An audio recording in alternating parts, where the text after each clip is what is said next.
According to chapter 3, Karma Yoga, everyone must engage in some sort of activities in the material world. But action can either bind one to this world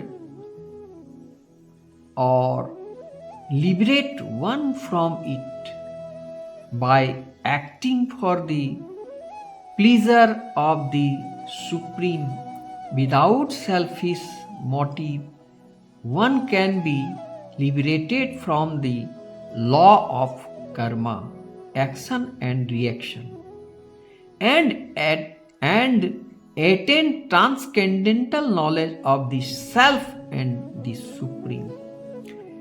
Transcendental knowledge, the spiritual knowledge of the soul of God, and their relationship is both purifying and liberating. Such knowledge is the fruit of selfish devotional action, Karma Yoga. The Lord explained the remote history of the Gita, the purpose and significance of his periodic descents to the material world, and the necessity of approaching a guru, a realized teacher. Karma Yoga, action to Krishna consciousness, outwardly performing all actions but inwardly renouncing their fruit. The wise men, purified by the fire of transcendental knowledge, attain peace, detachment, forbearance, spiritual vision, and bliss. Mechanical meditative practice control the mind and senses, and focused concentration on the Paramatma. Self-confidence and self-concentration in your soul on the Paramatma. Super soul, the form of the Lord situated in the heart. This practice culminated in Srimad Samadhi, full consciousness of the Supreme. Knowledge of the Absolute Lord Krishna is the supreme truth, the supreme cause and sustaining force of everything, both material and spiritual. Advanced souls surrender into Him in devotion, whereas impetuous souls divert their mind to other object of worship. By remembering Lord Krishna in devotion throughout one's life, and especially at the time of death, one can attain to his supreme abode beyond the material world. Lord Krishna is the supreme Godhead as the supreme object of worship. The soul is internally related to Him through and transcendental devotional service means bhakti. By reviving one's pure devotion, one returns to Krishna in the spiritual realm. all wonders, phenomena showing power, beauty, grandeur of sublimity, either in the material world or the spiritual, or partial manifestation of Krishna, divine ever guise and opulence as the supreme causes of all causes and support and essence of everything. Krishna is the supreme object of worship for all beings. Lord Krishna grants Arjun divine vision and reveals his spectacular,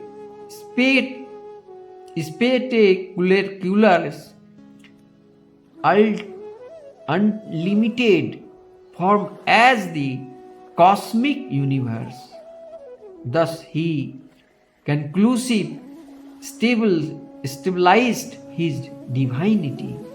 Krishna explained that he is one all beautiful, human-like from the original form of Godhead. One can perceive this from only by pure devotional service. Bhakti Yoga, pure devotional service to Lord Krishna, is the highest and most expanded means for attaining pure love for Krishna, which is the highest and of spiritual existence. Those who follow this supreme path develop divine qualities. One who understands the difference between the body, the soul, and the super soul beyond them both attains liberation from this material world. All embodied souls are under the control of the three modes or qualities or material nature: godness, passion, and ignorance. Lord Krishna explained what those modes are, how they act upon us, how one transcends them, and the symptom of one who has attained the transcendental state. The ultimate purpose of Vedic knowledge is to detach oneself from the entanglement of the material world and to the understand Lord Krishna is the Supreme Personality of Godhead. One who understands Krishna's supreme identity surrenders unto him and engages in his devotional service. Those who possess demonic qualities and who live whimsically without following the regulations of scripture attain lower births and further material bondage, but those who possess divine qualities and live regulated lives, abiding by sacrificial authority, gradually attain spiritual perfection. There are three types of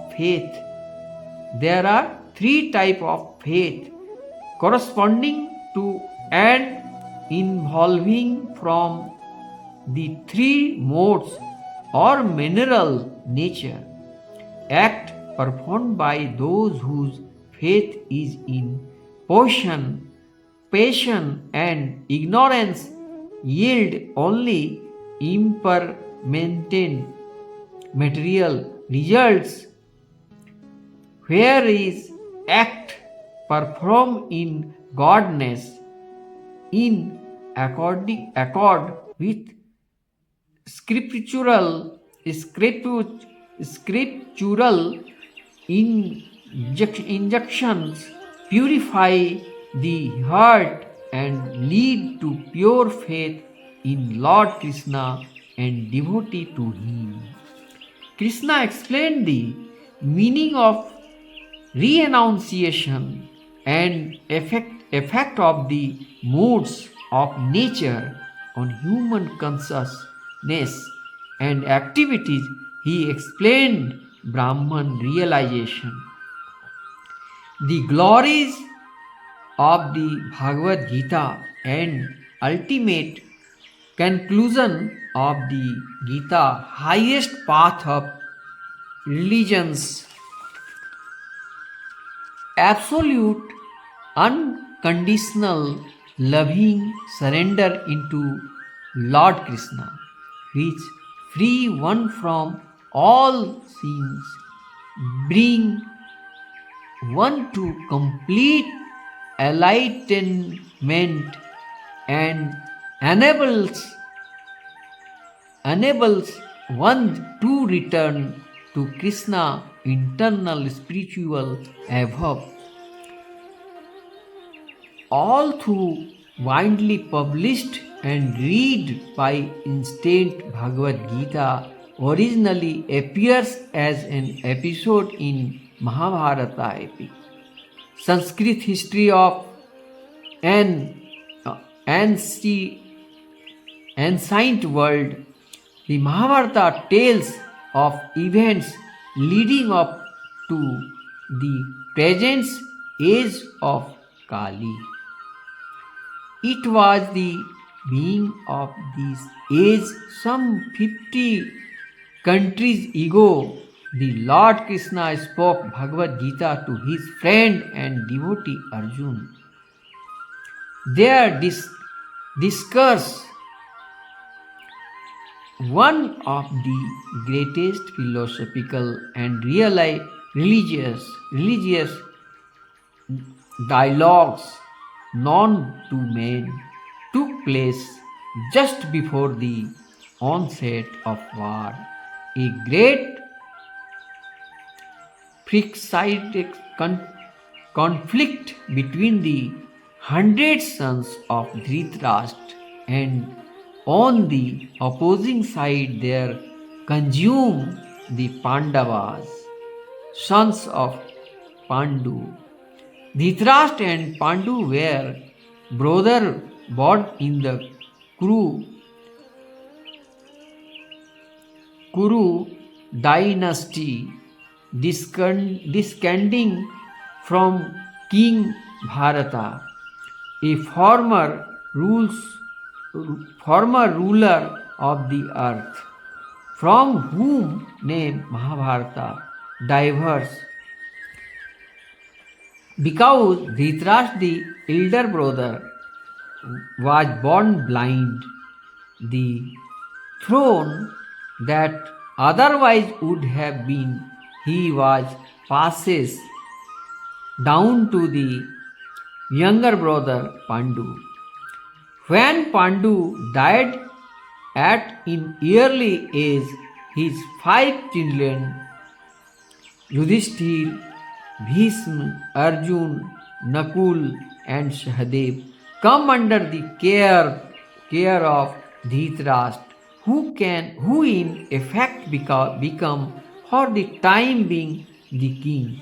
Thus, the sons of Dhritarashtra and those of Pandu grew up the same royal household. Both were trained in the military arts by expert Dronacharya and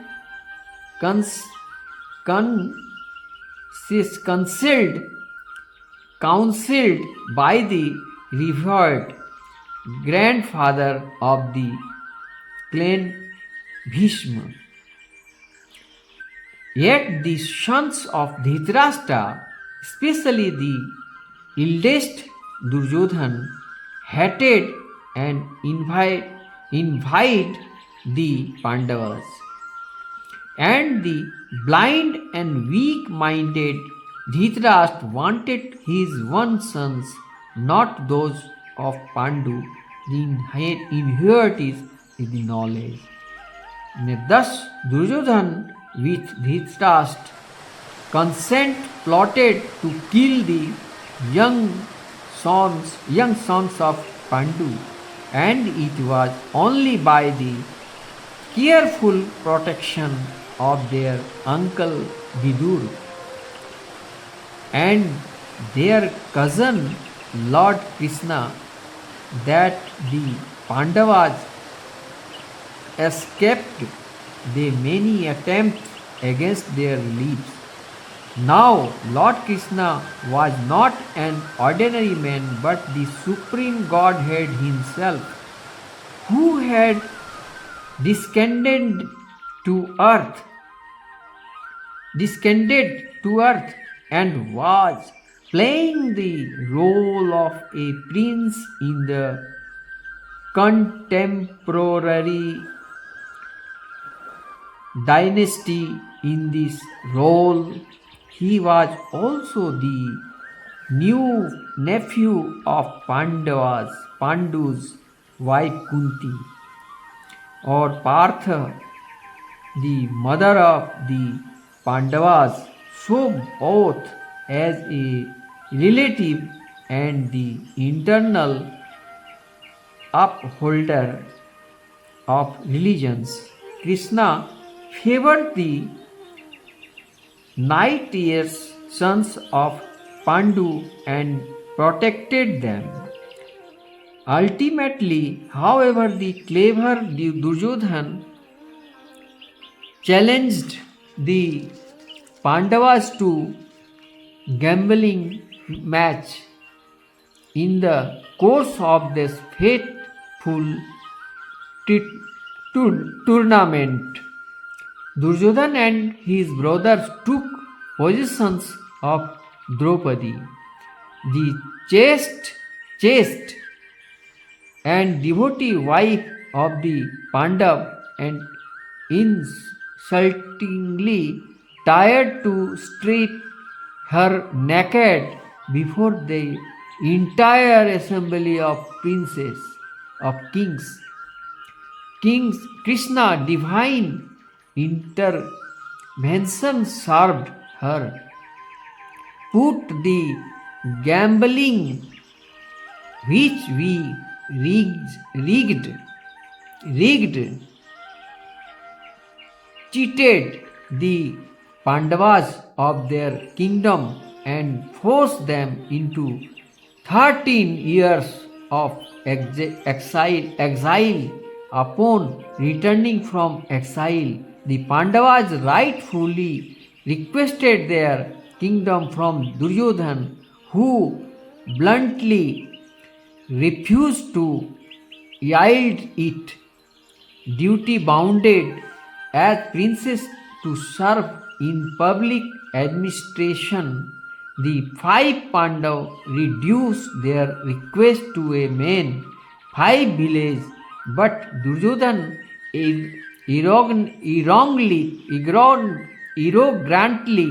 replied that he would not spare them enough land into which to drive a pin. Without all this, the Pandavas has been consistently tolerant and forbearing, but now are seemed inevitable, none either less, as the princes of the wood divide, some siding with the sons of Dhritarashtra, others with the Pandavas. Krishna himself took the role of messenger for the sons of Pandu and went to the court of Dhritarashtra to place plead for peace. When his pleas were refused, war was now certain. The Pandavas, men of the highest moral status, recognized Krishna to be the supreme personality of Godhead, whereas the impious sons of Dhritarashtra did not. Yet Krishna afforded to enter the war. According to the desire of the antagonists, as God, he would not personally fight, but however, so this desired might avail himself of Krishna army, and the other side could have Krishna himself as an advisor and helper.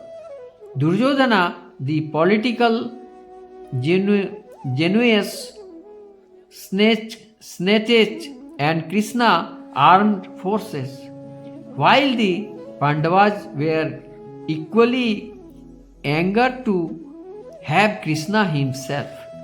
In this way, Krishna becomes the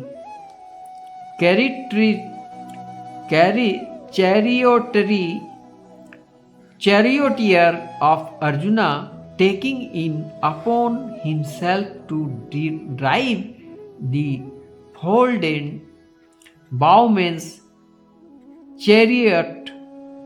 This brings us to the point at which Bhagavad Gita begins, with the